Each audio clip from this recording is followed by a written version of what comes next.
Hi everyone, and welcome to the Fishhead Creations podcast, where I pull out one of my interesting knitting projects every time and talk you through the details. As you can see, I did some autumnal redecorating. I thought it was in order. I always keep some kind of cover on the sofa and wash it regularly, and I thought it was time to add something orange, because it's fall. And yeah, I did a few little fun pumpkins recently, just from some cotton yarn, and I stuffed them with leftover fiber from the partial fleece I washed myself and then combed. So those are all the bits that are too short for spinning, and I just kept them for stuffing. I don't actually enjoy knitting such tiny things, but I wanted some pumpkins, so that's what I did. And yeah, they will keep me company in the background. Maybe one cat that's sleeping over there in the bedroom may wake up and try to steal them away. We shall see. The cats are still quite sleepy, so I wouldn't count on them joining us today. But yes, I'm back with another episode. I once again had quite a busy weekend, but I did manage to get some sleep in, and the weather has turned quite autumnal. It's stormy. It's supposed to be the first big storm of the season, and we do always get wind here on the coast, but I can confirm it's quite heavy wind today, so yeah. It has also been heavily raining for the past few nights, and also yesterday evening when I was outside with my horse, but it can be quite liberating to be running through the rain, especially with a horse who's pulling you along and begging you to go faster. No idea where this is coming from, because she is 28, she's not a young horse, but for some reason she just wants to run all day. Well, happy horse, happy owner. So let's talk knitting. So first, what am I wearing? This is my flame collar, which I talked about a few episodes ago. It's my own design, which I hope to write up at some point. It's knit in Pink of Merino, which is one of my absolute favorite yarns. Please excuse me, I had quite a bad allergy day. I'm highly allergic to dust mites, and sometimes just sitting on the sofa can trigger a very bad allergy day, and it did so a few days ago. I think it was Friday. I think it was Friday that it was so bad. And I have mainly recovered and gotten over it, but my eyes are still incredibly itchy. So please forgive me if I'm touching my eyes or my nose more than usually. It's just so itchy. It's allergy. I'm sorry. So, knitting. Today's project is this. This is Birkin by Caitlin Hunter, as you may know or may not. Or rather, it's Birkin-ish.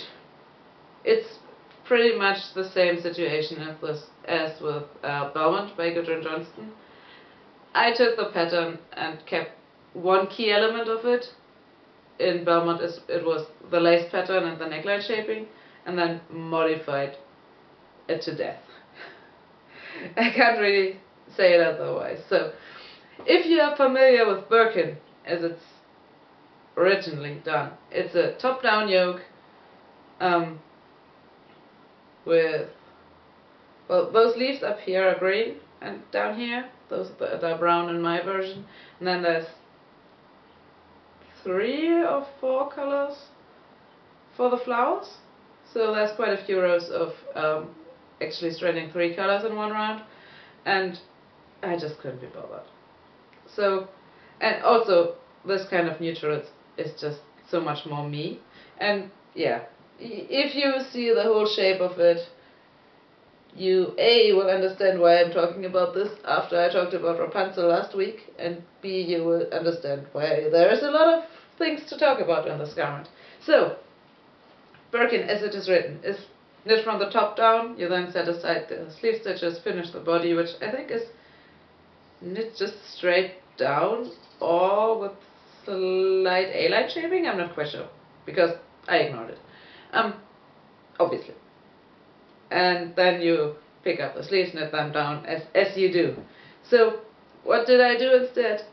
Well, I started bottom up. I started with a quite waist-fitting stitch count.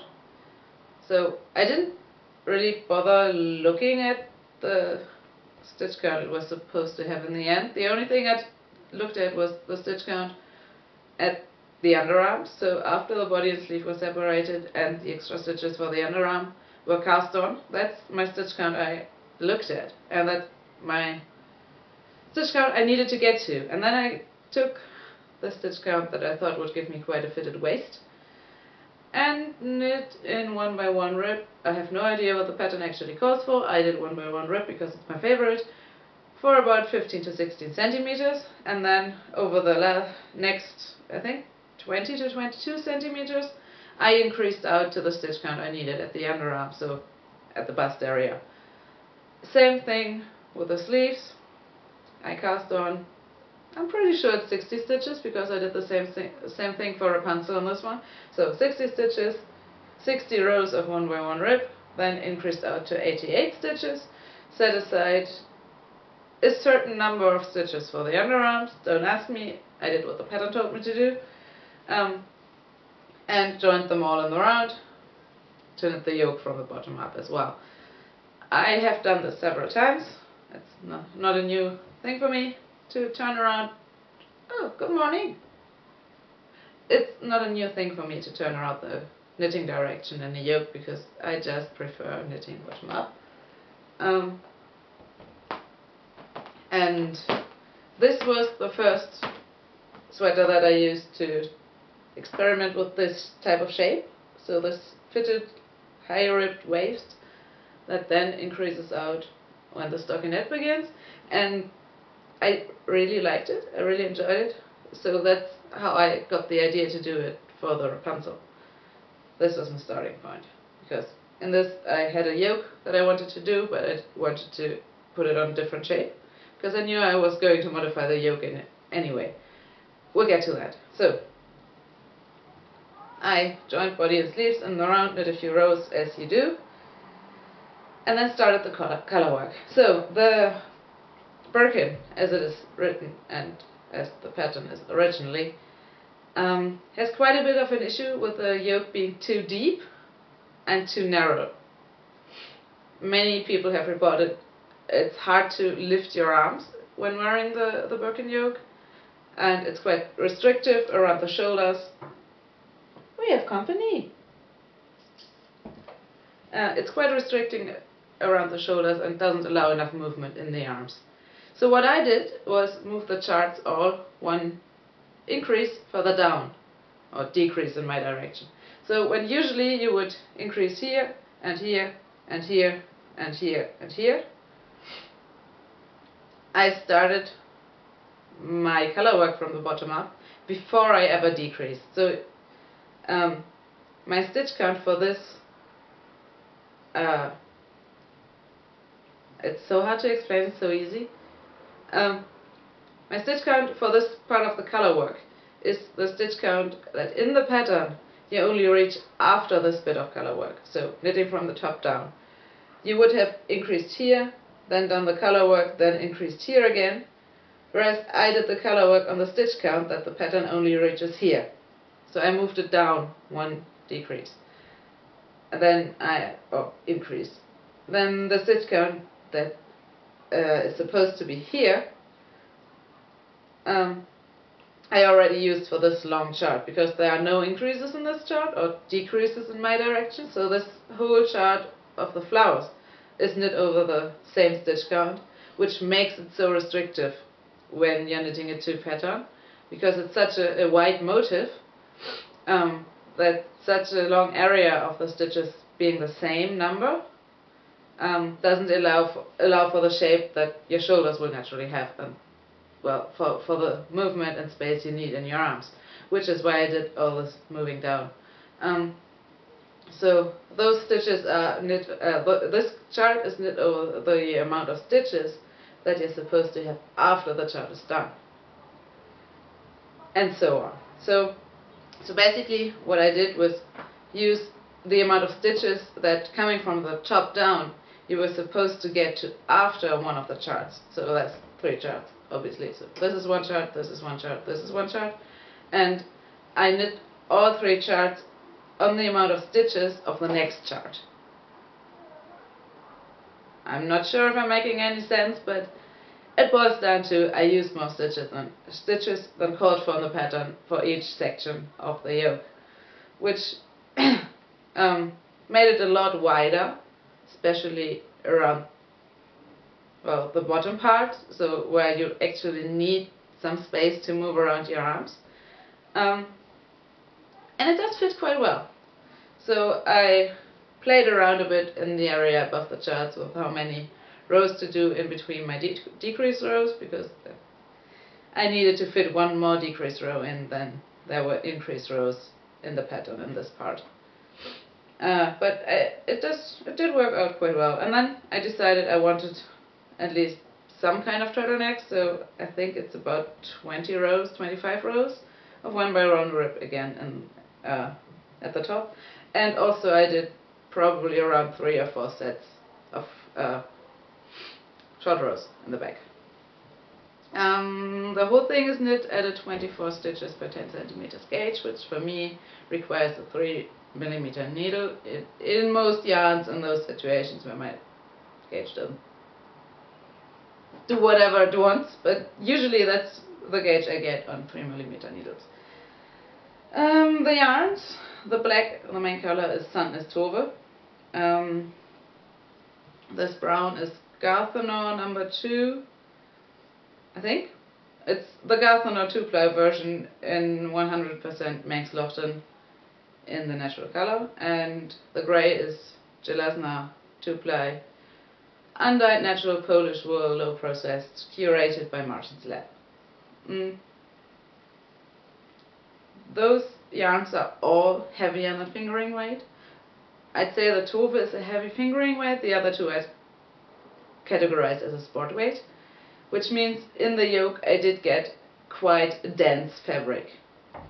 That combined with a high stitch count in this wide chart does make it a very stiff yoke. It does fit very well when I'm wearing it, but it does ride up. Not because it's too narrow as other yokes are, but just because it's so dense and stiff. Because whenever I'm moving my arms around, it's just pushing it up, and the fabric is so stiff it just moves away. But on the other hand, it's very comfortable, it's very warm, and as long as I'm not lifting my arms very high in the air and waving around, it actually sits quite well on my shoulders. Yeah, I think that's almost everything there's to say about this. I really hope I made myself somewhat clear and talked somewhat coherently when I was talking about shifting the stitch counts. And obviously whenever I'm decreasing, it's a row where the pattern is increasing, because I switched around the direction of knitting. One of the reasons, well, I do enjoy knitting bottom up a lot more than I do enjoy knitting top down, but one of the reasons why I do this so much, this switching around of directions, is also that I prefer the look of a long tail cast on, which is my go-to, to the look of any kind of bind off that I've ever used so far. I think in this one I just simply bound off in pattern, so knit one, purl one, pass the previous stitch over, knit one, pass stitch over, etc. And that's alright, but obviously not too stretchy. And the long tail cast on for me has just the right amount of stretch. I do like how it looks, I do like the chained edge it gives. So when knitting bottom up, I have one small cast off or bind off edge, which is at the neckline, which I usually cover with a shawl anyway as soon as I leave the house. And I do have 3 neat, nice long tail cast on edges. Just my preference. Also, I decided to go with 3 color versions, so 2 contrast colors instead of 4 or 5, whatever the pattern calls for, just because I couldn't be bothered to A, find matching colors. It was hard enough to decide on those three, and B, to carry 3 colors in around. I just couldn't be bothered, because I knew I would have a very high stitch count. I knew it would be a dense fabric anyway, because I was using heavier weight yarns than the pattern called for. And I don't want to knit with 3 colors in a row if I can avoid it, and I actually quite like how the flowers look in only one color.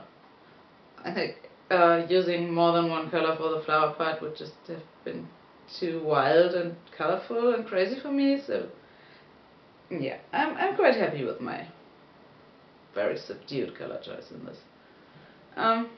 What else? I don't think I have much more to say about this. It's a nice sweater, I do wear it a lot.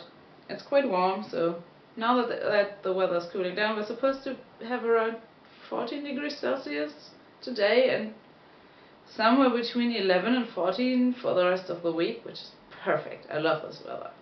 So it will get a lot of use now with the weather cooling down. Autumn is here, my favorite season. I am so happy, and yeah, I think that's really all I have to say about this garment.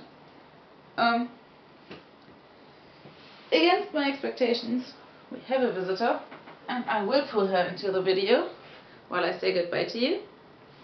So, from me and Solveig, thank you so much for watching.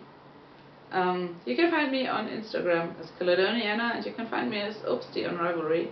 And there's also the Fishhead Creations Ravelry group, which I will all link to down below. And I would love to hear from you.